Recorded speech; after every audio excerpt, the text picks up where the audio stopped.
गौरव भाटिया जी, dates announce हो गए हैं, कैसी तैयारी है? पवन वर्मा जी भी हमारे साथ, महासचिव जन सुराज के, जुड़ गए। पवन जी, आपके पास भी आऊंगी, पहले आपसे शुरुआत करते हैं। गौरव जी, देखिए, सबसे पहले अंजना जी, मैं समझता हूं कि ये लोकतंत्र का पर्व है और पिछले 3 महीने से किस तरह से महागठबंधन ने अपना समय नष्ट किया, निर्वाचन आयोग को चोर बोलना, वोट चोर गद्दी छोड़ आदरणीय प्रधानमंत्री जी के लिए कहना, अब रिपोर्ट कार्ड लिखेगी और जनता लिखेगी। और जनता ये जानती है कि एक तरफ नीतीश कुमार जी सुशासन का प्रतीक है, विकास का प्रतीक है और महिला सशक्तिकरण का प्रतीक है, तो दूसरी तरफ एक दाग है जो लालू प्रसाद यादव और आरजेडी पे चिपका हुआ है।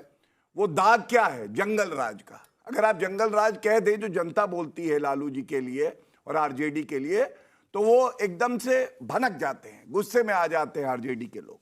दूसरा, भ्रष्टाचार का 5 बार दोषित है लालू प्रसाद यादव, बेल पर बाहर है हेल्थ ग्राउंड्स पे, और हम देख रहे हैं ईडी का मामला भी चल रहा है, जमीन दो नौकरी लो वाला। तीसरा, वंशवाद। देखिए, नीतीश जी के पुत्र हैं, लेकिन उन्होंने अपनी गद्दी कोई अपने पुत्र को नहीं दी।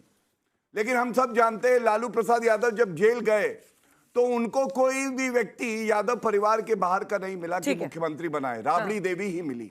और हम अपना रिपोर्ट कार्ड जनता के समक्ष रख रहे हैं। जो विकास हमने करा है, महिला सशक्तिकरण, नरेंद्र मोदी जी ने अभी कुछ ही दिनों पहले 75 लाख महिलाओं को 10,000 रुपए मिलेंगे। आज नीतीश कुमार जी ने भी पटना में मेट्रो का उद्घाटन किया। ये सब दिखाता है कि हम विकास की बात कर रहे हैं। डेट का अनाउंसमेंट हो रहा है। अगर ये ऑपोजिशन करता तो आप लोग कितने सवाल पूछते, गौरव जी? बिल्कुल ऐसा आज डेट्स अनाउंस हो रही है, आज मेट्रो का उद्घाटन। अंजना जी, ये किसको पता होता है, आप मुझे बताइए। ये तो मैं समझता हूं बहुत सकारात्मक है कि किसी को ये नहीं पता कि डेट का अनाउंसमेंट कब होगा, और उसके बाद अनाउंसमेंट होता है। फिर चुनाव आयोग की प्रेस कॉन्फ्रेंस का वो अनाउंसमेंट होता है, फिर डेट आती है। अब कोई भी वायलेशन नहीं हो सकता, यही मॉडल कोड ऑफ कंडक्ट कहता है। आप लोग की क्या स्ट्रैटेजी है, और क्या ये सच नहीं है कि राहुल गांधी और तेजस्वी यादव की जब यात्रा चल रही थी तो आप लोग बहुत आक्रामक थे वोट वाले मुद्दे पे, लेकिन अब जब तेजस्वी यादव निकले यात्रा पर तो वो जनता से जुड़े मुद्दों को ज्यादा उठा रहे हैं, वोट चोरी पर नहीं बोल रहे हैं? अंजना जी, हम लोग शुरू से आक्रामक रहे हैं। 20 वर्षों से एक ऐसी नाकारा, निकम्मी, थकी हुई, हारी हुई सरकार को जनता झेल रही है बिहार में। उससे जनता को निजात दिलाने के लिए हमारे नेता लगातार जनता के बीच हैं, लगातार वो रैलियां कर रहे हैं, लगातार संवाद और संपर्क का जो प्रोग्राम है उनका, हमारे नेता श्री तेजस्वी प्रसाद यादव जी का, आपने देखा होगा कि लगातार वो काम चल रहा है। वोट चोरी का मामला एक हमला था भारत के संविधान पर, संवैधानिक अधिकार पर जनता के, एक बहुत बड़ा हमला था। इलेक्शन पर्व होता है, कोई इसमें दो राय नहीं, बेशक एक पर्व है, जनता का पर्व है, उत्सव है, डेमोक्रेसी का पर्व है, जनता चुनती है सरकार को। लेकिन अगर आप, ये सरकार पहली ऐसी सरकार है भाजपा की, जेडीयू की, जो चाहती है कि जनता इस पर्व में वंचित रहे अपने उस अधिकार को एक्सरसाइज करने से, उसके इस्तेमाल करने से, और अपनी पसंद की सरकार चुनने से जनता को वंचित करने का जो षड्यंत्र था उसके खिलाफ हमने निकाला था वो पूरा का पूरा यात्रा। लेकिन हमारी जो पूरी जो हमारी प्राथमिकताएं हैं, जो मुद्दे हैं, वो रोजगार हमारा मुद्दा है, पलायन हमारा मुद्दा है, शिक्षा हमारा मुद्दा है, जो गरीबी है बिहार में वो हमारा मुद्दा है। जो जिस तरह से इंडस्ट्रीज बिहार में लगने चाहिए थे 20 वर्षों में, एक इंडस्ट्री नहीं लगी, एक यूनिवर्सिटी नहीं खुली, एक कॉलेज नहीं खुला, शिक्षा का स्तर जो खराब है, क्राइम का जो रेट है, अपराध का जो रेट है इस समय इतना हाई है कि जाहिर है कि जनता त्राहित है। उससे निजात दिलाने के लिए एक सिर्फ जो अभी हमारे गौरव जी ने जो बात की, भ्रष्टाचार की बात आपको शोभा नहीं देती है गौरव जी। अभी आपने देखा 1 हफ्ते में क्या हुआ बिहार में, किस किस तरह की घोटाले की बातें आई है सामने। शर्म आनी चाहिए, पूरी सरकार को माफी मांगनी चाहिए बिहार से, पूरी सरकार की कैबिनेट को रिजाइन करना चाहिए, एक एक कैबिनेट का मिनिस्टर, एक लीडर जो आपका है, ही अपनी बात रखूंगा। क्या मोरालिटी है? कुछ चीजें कहना चाहूंगा। इस तरह की स्थिति में पे बात होनी चाहिए। इसके बाद जनता की आंख में धूप झोलना चाहते हैं, धूप झोलना चाहते हैं। आपने बोला, मैंने सुना, जल्दी लॉ एंड ऑर्डर पे इन्होंने कहा, इनके समय में 2004 का आंकड़ा एनसीआरबी का, मर्डर के 4000 मामले थे, ये कम होकर 2930 2022 का मैं लाया हूं।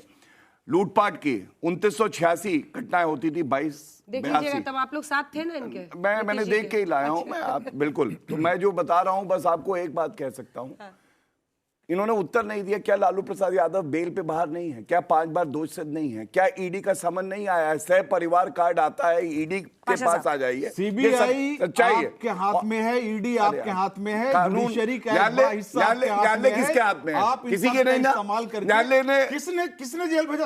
अब आप बोलेंगे नहीं। एक सवाल पूछ रहा हूं, लालू प्रसाद यादव कौन सा कोर्ट गए? मैं आपको बता रहा अदालत ने भेजा है? अभी बता रहा हूं, सीबीआई ने सुनेंगे। गलत सीबीआई की दशा तो क्या है? न्यायालय कौन चला रहा है? आप जजेस पे आरोप लगा रहे हैं, ये तो बहुत ही आपत्तिजनक है। 2 से 5 बार हुआ, आप न्यायालय पे आरोप लगा रहे हैं। ये मैं समझता हूं तर्कसंगत बात नहीं है, ये आपत्तिजनक है। हाँ, किसने उनको दोषित किया? किसने कहा कि वो सजा याफ्ता होंगे? बताइए। सत्यप्रकाश जी, रिपोर्ट कार्ड के साथ जाइए, काम कुछ गिनाइए, वरना खाली उनसे डरा डरा के कब तक आप चुनाव लड़िएगा, जीतिएगा? हमारा रिपोर्ट कार्ड पे ही 4 बार से कांग्रेस वाले बड़े चिंतित हैं, वो कह रहे हैं नीतीश बाबू को सीएम ज्यादा बनने नहीं देंगे। बताते हैं 2005 में जब नीतीश कुमार बने और 2010 के विधानसभा चुनाव में मैं घूम रहा था, नीतीश कुमार जब कहते थे कि आपके गांव की सड़क बन गया, तो दोनों हाथ खड़ा के लोग कहते थे हाँ बन गया। बोला अगला बार बिजली घर घर पहुंचा देंगे। गांधी मैदान में कहा नहीं तो वोट मांगने नहीं आएंगे, बिजली पहुंचाई। 2015 का चुनाव जीता। 2020 का चुनाव थोड़ा सा गड़बड़ हुआ, लेकिन जीता उन्होंने, क्योंकि विकास दर है। जब महिलाओं को, युवाओं को, छात्रों को, बच्चियों को बिहार में गांव गांव, शहर शहर में अगर सुशासन स्थापित किया और उनको सशक्त बनाया, तो उनके नेता नीतीश कुमार बने। आज आरजेडी को भी 2 बच्ची को भेजना पड़ता है प्रवक्ता बना के। पहले महिला नहीं थी आरजेडी में। कभी लोहिया जी ने भगवतिया देवी को बनाया था विधायक, वो बाद में सांसद जरूर बनी। और परिवार में 2 ही महिला मिली लोकसभा लड़ाने के लिए, बाहर में कोई दिया नहीं किसी महिला को टिकट। तो महिलाओं से तिनका लेना देना नहीं। अब कह रहे तो शर्म नहीं आता भ्रष्टाचार पे। अरे चुल्लू भर पानी लीजिए और डूब मरिए। न्यायालय ने सजा मुकर्रर किया है।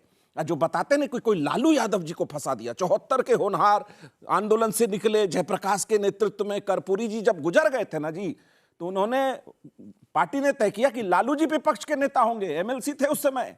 कर्पूरी जी ने रामनाथ ठाकुर जी को नहीं बना दिया था अपने बच्चे को, और इन्होंने बीवी को बना दिया। राबड़ी देवी के भरोसे बिहार छोड़ दिया। उस बिहार विषम परिस्थिति में, विषम परिस्थिति में मैं, अरे रुक जाइए यार, आपके सवालों का जवाब देने नहीं आया हूं मैं। एंकर महोदय पूछ लेंगे सवाल। एंकर महोदय, अंजना जी बहुत देश की प्रख्यात पत्रकार हैं, वो पूछ लेंगे आपके। उनका सवाल वैलिड है। अरे हम पूछ लेंगे, लेकिन उनका सवाल तो वैलिड है ना। देंगे आप आइए ना, 25 पे आइए ना, अपना रिपोर्ट कार्ड बताइए ना, क्या क्या किया। परिस्थितियों में एक उजड़े बिहार को, जाति नरसंहार वाले बिहार को, नक्सलवाद वाले बिहार को, गांव शहर सड़क नहीं था उस बिहार को नीतीश कुमार पवन वर्मा जी देश में आगे लाया। और पवन वर्मा जी हमारा गुण गाते थे। क्यों? हमारे पार्टी से राज्यसभा थे, प्रवक्ता थे। एक बात समझिए, नीतीश कुमार ने किस राज्य को आगे बढ़ाया जो बहुत पिछड़ा था, उसको आगे बढ़ाया। लेकिन फिर वो आपको छोड़ के अब सुनिए, वेस्ट बंगाल को, अगर गुजरात को और मुंबई को, उनके पास कोर्ट है, हमारे पास कोर्ट नहीं है। हमारा राज्य बढ़ गया, हमारे पास कारखाना नहीं बचा। अगर किसी को आर्थिक सर्वे पढ़ने आता है, बिहार आज भी अंजना जी 14.5% विकास दर से आगे बढ़ रहा है। उनको नहीं समझ में आ रहा है, कोई बात नहीं, जनता को समझ में आ रहा है। पवन वर्मा जी, प्रशांत किशोर एक न्यू पॉलिटिक्स वहां पर स्थापित करना चाहते हैं। कौन सी वो बातें हैं जिससे आपको आश्वस्त है? क्योंकि अभी तक बाय एंड लार्ज अगर आप देखिए तो ये 2 बड़े गुट और ये कुनबा ही एक तरह से डिसाइड करते रहे कि जनता किस तरफ जाएगी। पवन जी, आपको जोड़ना चाह रहे थे क्या विनोद जी? उसी अंजना जी बहुत बहुत शुक्रिया। अंजना जी, इसी कुनबे से तो बिहार थक गया है।